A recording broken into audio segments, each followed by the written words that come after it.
Hello, everybody. No exciting hello, everybody standard greeting today. There's just certain times and days where I can't make myself do it.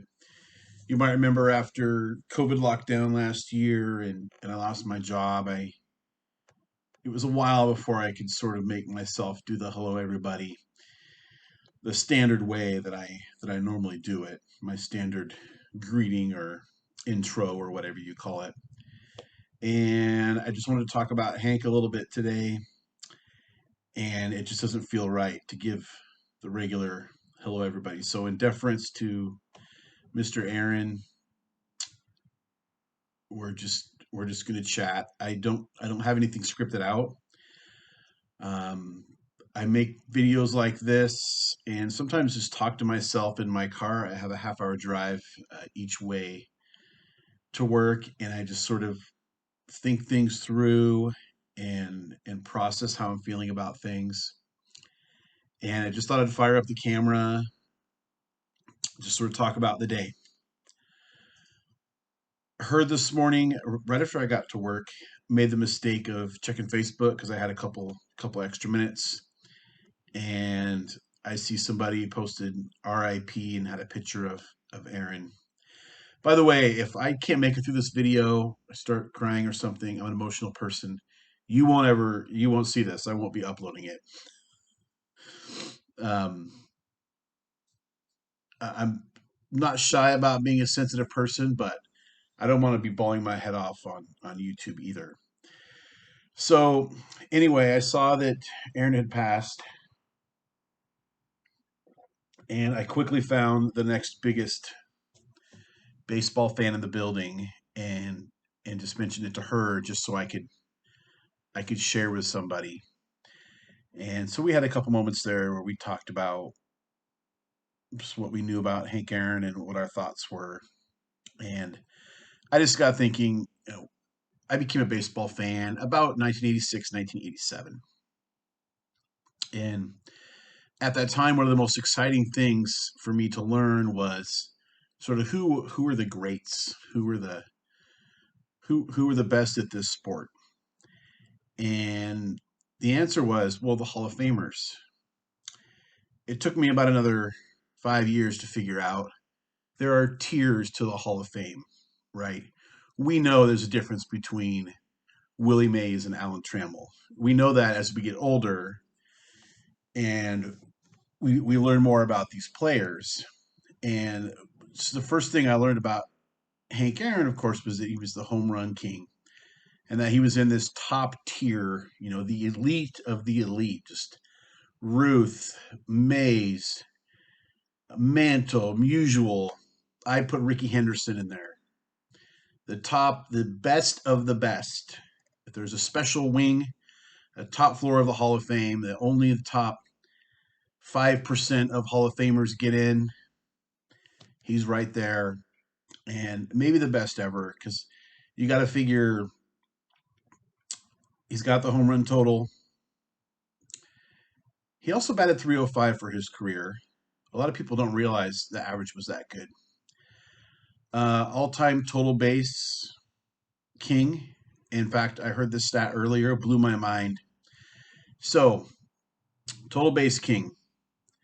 The difference between Aaron and the next person in total bases, which is Musial, is 12 miles of bases. 12 miles. He got 12 miles more in bases than Stan Musial. Are you kidding me? That was the most mind-blowing stat I heard of the day. And you know a lot of the stats when Aaron, you know about the 755, of course. Never hit 50 in a season, but he was right in the mid 40s a half dozen times, and uh, just was a model of consistency.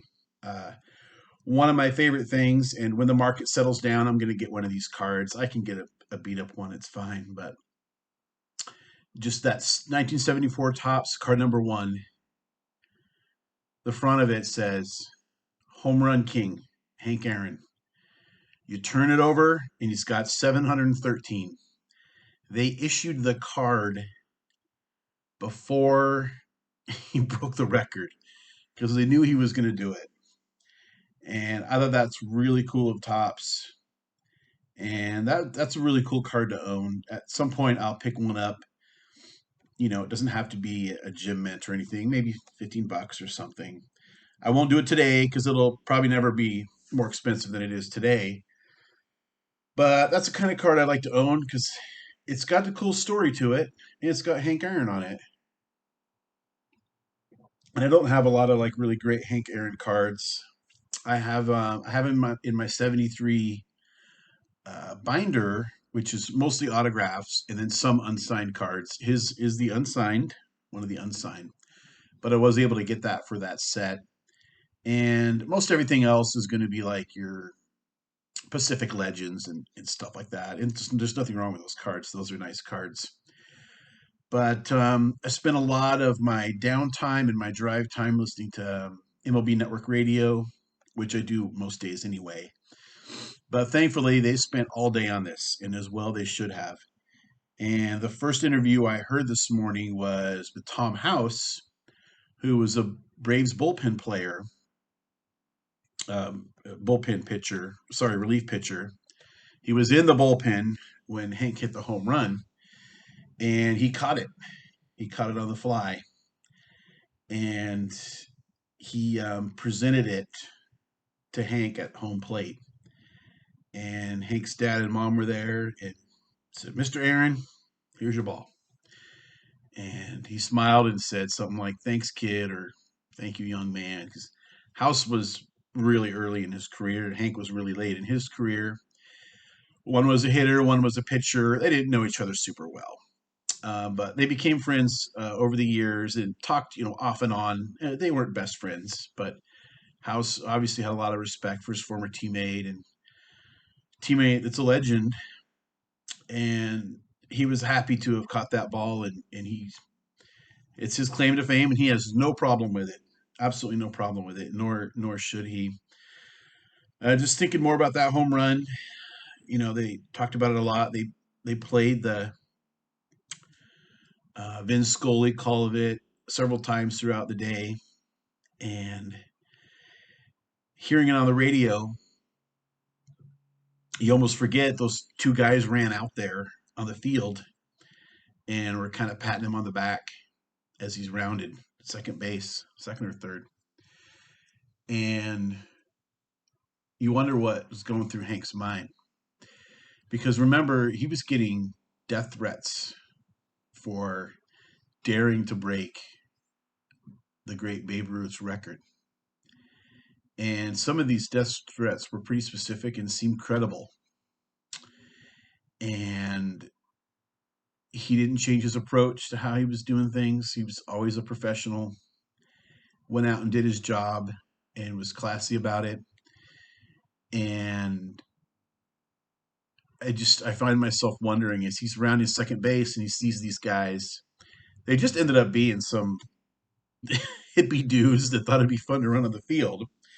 And years later, they found out there was basically people with guns trained on the field. They could have theoretically taken them out if they thought they were a threat, and thankfully they didn't.